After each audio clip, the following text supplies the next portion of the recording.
What's up, everyone? Austin back with episode 2 of the Push Pace podcast, a podcast where we take a deep dive into a variety of different topics, essentially with the end quest, the goal of pushing myself, yourself, ourselves towards a better, happier us.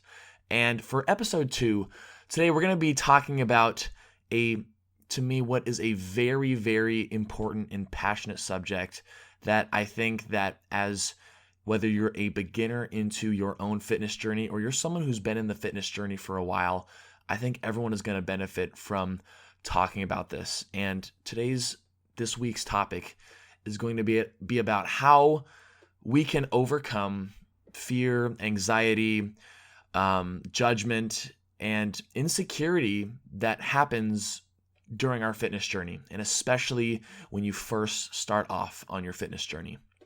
Now, diving into this, I think it's really important to start things off by understanding that, especially if you're someone just getting into the fitness world, you have to remember that everyone has been there, myself included, as far as kind of grappling with these thoughts of, judgment from others, looking silly in the gym, and whatnot. And so I want to talk a little bit about myself and the struggles that I've gone through, just to show you that I've related to this as well. And I know everyone's got their own story too. But for me personally, I think I've dealt with some body image issues kind of in a different way than most people. A lot of you know that I'm very tall. I'm 6'8", and I got to the height of 6'7", 6'8" pretty early on in my high school years. I stopped growing, I think. I was around 6'7", around 16 years old.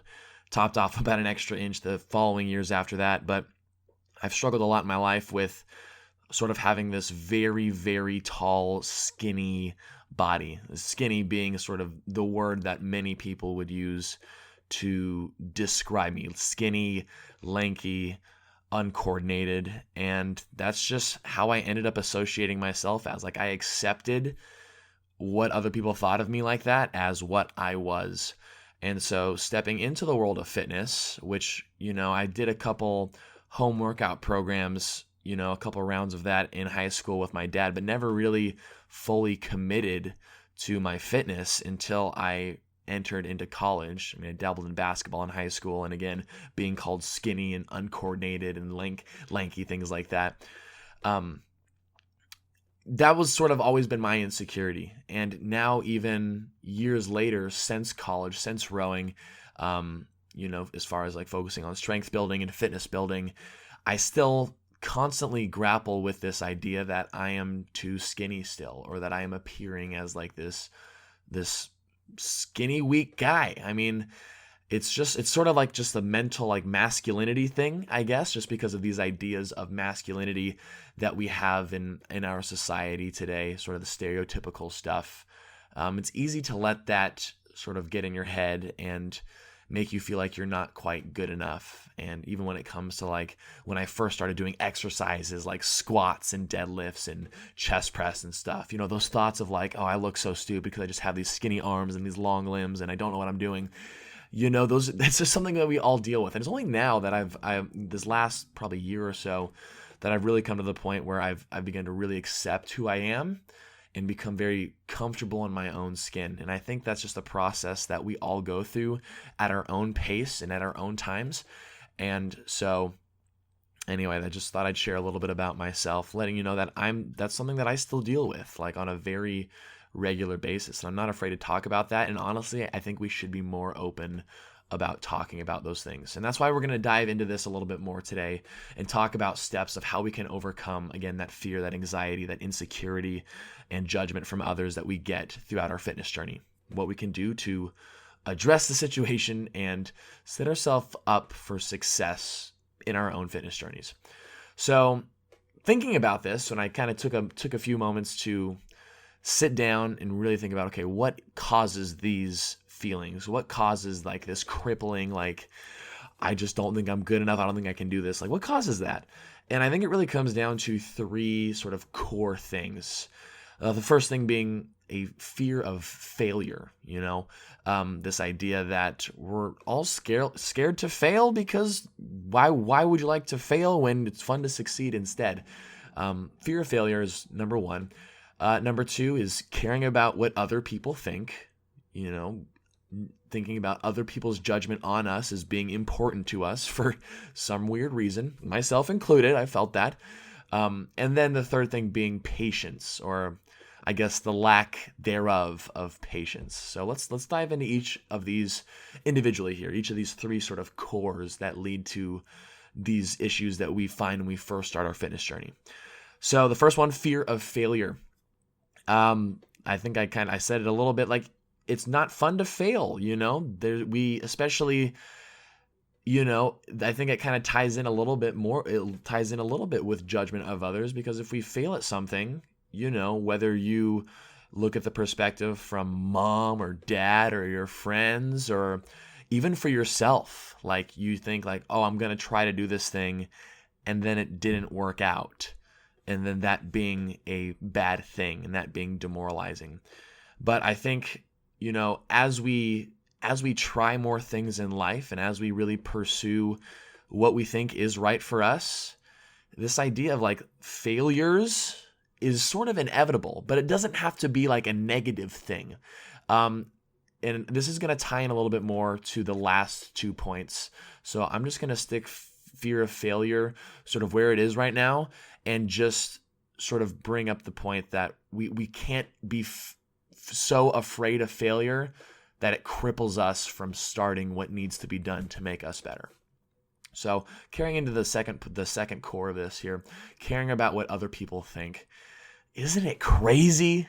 Isn't it crazy? Like how, like I will say this from a personal standpoint, like I don't know why I do it either. Like, why do I care so much how other people's are perceiving me, or how your parents perceive you, or, older adults that you talk to?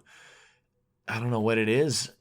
But it's something that I know that we all sort of deal with, and understanding that like other people's opinions, their lives don't have any impact on your own life. Like, living for sort of what is right for us, only we can really know that. And only we can be the judges of ourselves. And, when we care about other people's opinions, I honestly think it has to do with some deep-rooted insecurities, at least from my perspective, at least from how I feel when I feel like I need the sort of approval from others.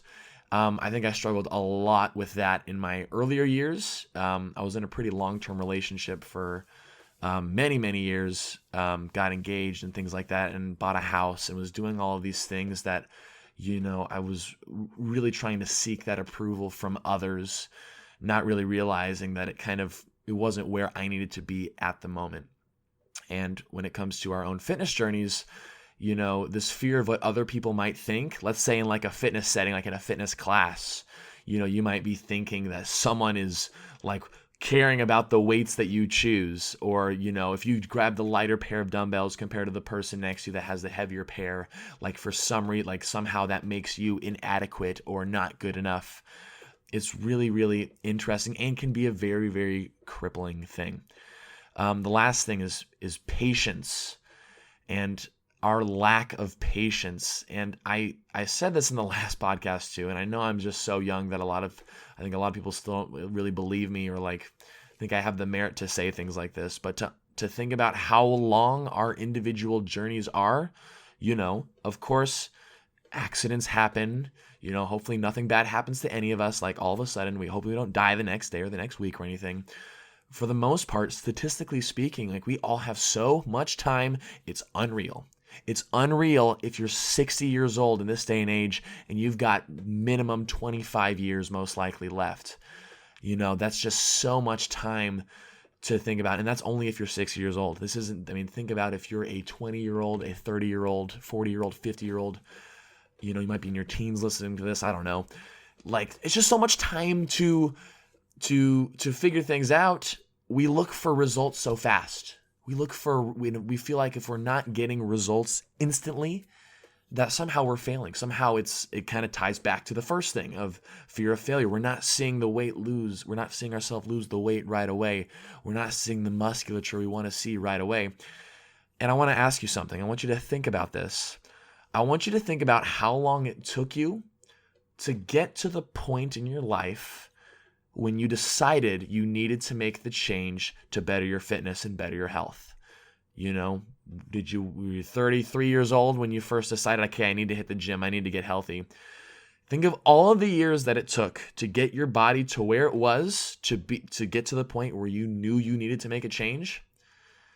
The audacity of thinking that can be just instantly reversed in a month, 2 months, 6 months. It took your body years to kind of get to its point where you knew you needed a change. We have to realize it's going to take tremendous amounts of focused and dedicated time to get to where we want to be.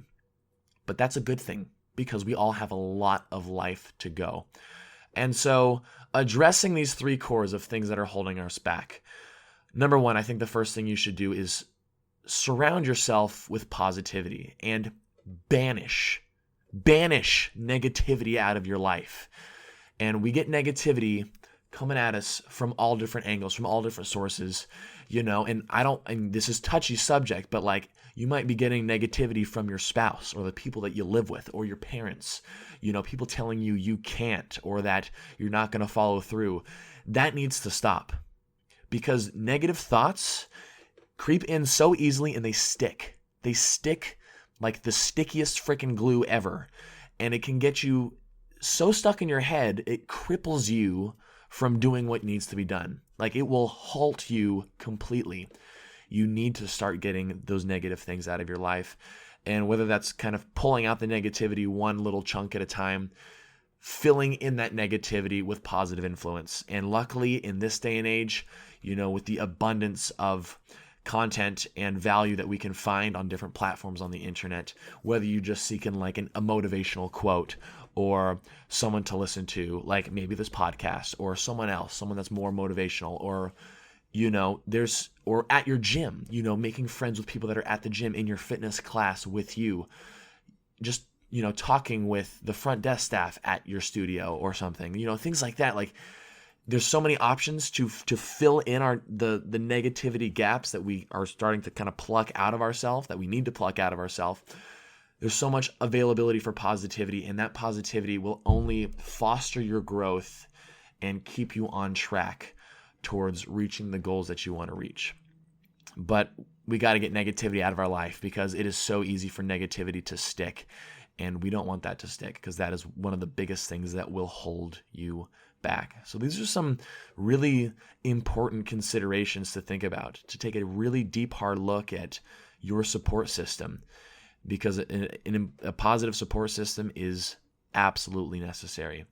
And you need to have the positivity within yourself too. And I wish I would have talked about that earlier, but this idea of the self-confidence that it takes, that needs to be built. And that takes time to build, but it's in there. I call it like the warrior spirit, the fighter within that we all have within us, knowing that we are great, we are worth it. It is in there. It is in there. And we can start pulling that out, bringing that to the forefront of our actions and what we do by surrounding ourselves with positivity and getting the negativity out of our lives. Now, the second point I want to bring up to address these things is when it comes to like valuing the opinion of others, at least in the fitness setting, you have to remember, guys, everyone has themselves to think about. Everyone's thinking about themselves. Like I just think about the Orange Theory fitness classes.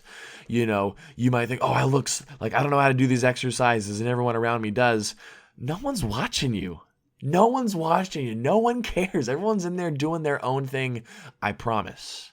And if you are doing something wrong, no one's going to laugh at you. If anything, someone will come by and help you out, and that will become a positive experience. We have to get out of our heads that everyone's watching, everyone's trying, everyone's making fun of us. And you know what? Even if they are making fun of us, who cares? Who freaking cares? What does that person's opinion, someone you don't even know, someone you'll probably never know, what does their opinion have to do with your life? It It has nothing to do with your life. They don't know anything about you. And getting ourselves past that, it just takes convincing yourself that, you know what, I'm going to focus on me, trusting that everyone else is going to focus on them, and I'm going to ignore whatever anyone else says if it's coming from a negative point of view, because what their negative opinions matter is absolutely freaking nothing on your life. Nothing. So forget them. Forget that negativity. Again, banish the negativity. Now, last thing is, and this is like the theme of like life to me, and this ties in with the patience. And you have to promise yourself when you start your fitness journey, you know, we're doing our best to banish negativity. We're doing our best to, you know, keep the focus on us, not worry about the opinion of others. It is your responsibility to make sure that every day when the sun comes up and you get out of bed, that you are going to promise yourself that you're going to do your best. You're going to do your best for that day, understanding that every day is going to be different. Some days we're freaking sick. Some days we're just not feeling it.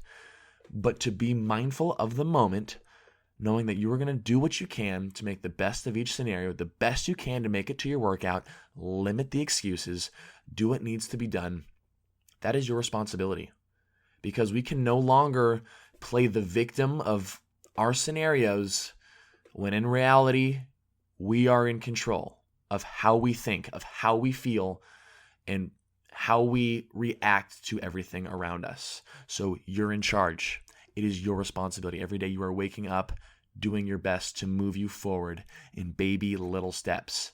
And when you're moving yourself forward in baby little steps, they have to be baby steps. Unless you're going to die next week, unless you're planning on death next week, which you're probably not. You're probably not terminally ill, and I hope you're not. And we got a lot of life to go. We got to be in this thing for the long haul, for the longevity of all the years to come. You know, it's this idea of like, what if you reached your fitness goal? What happens? Do you just stop? Do you just go back to your old ways? Of course, that doesn't happen. That can't happen. So when you're taking micro steps day to day for the long haul, over the course of years, you're just in an entirely different place physically and mentally. And in a world where we are all about short-term gratification and instantaneous like pleasures, we have to convince ourselves that we are in this game for start to finish. From now until the day you die, you are in this fitness game. You are, you're going to surround yourself with positivity, banish the negativity out, and you're going to focus on doing what makes you happy. Important things to talk to yourself about, what makes you happy and what it is you want to accomplish. But just don't forget, guys, that no one can stop you. No one can stop you. Some situations are obviously different than others, and certain scenarios are more difficult to climb out of than others. But you can't forget that you are in charge, and the opinions of others just doesn't matter, and it can't impact your quest towards your own happiness. So that's all I've got for today's talk. Getting yourself into your fitness journey might seem so daunting at first, but taking baby steps each day towards bettering yourself, waking up each morning, knowing that you're going to give your best, you're going to try to move yourself forward, taking out the negativity from your life. That's what it's all about. It just got to happen. You just have to do, and you have to ignore the negativity from others. So I hope you guys enjoyed the episode. I hope this could shed a little insight, maybe provide a little bit of motivation for you towards your own fitness journey, whether you're just getting in or you've been on the grind for a while with your new fitness goals.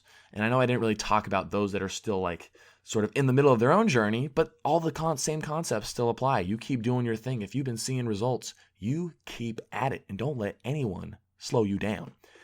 Thank you guys so much for listening. I know that for me, this was a very good reminder of especially ignoring the opinion of others and doing what makes you happy and doing what you know feels right for you. It's just so, so important. So thanks again for listening, guys. I will see you guys in the next podcast. Oh, always be sure to let me know what you think and what you guys want to discuss next and any feedback that you have from today's episode. Thanks a lot. Have a good day, night, morning. See you next time.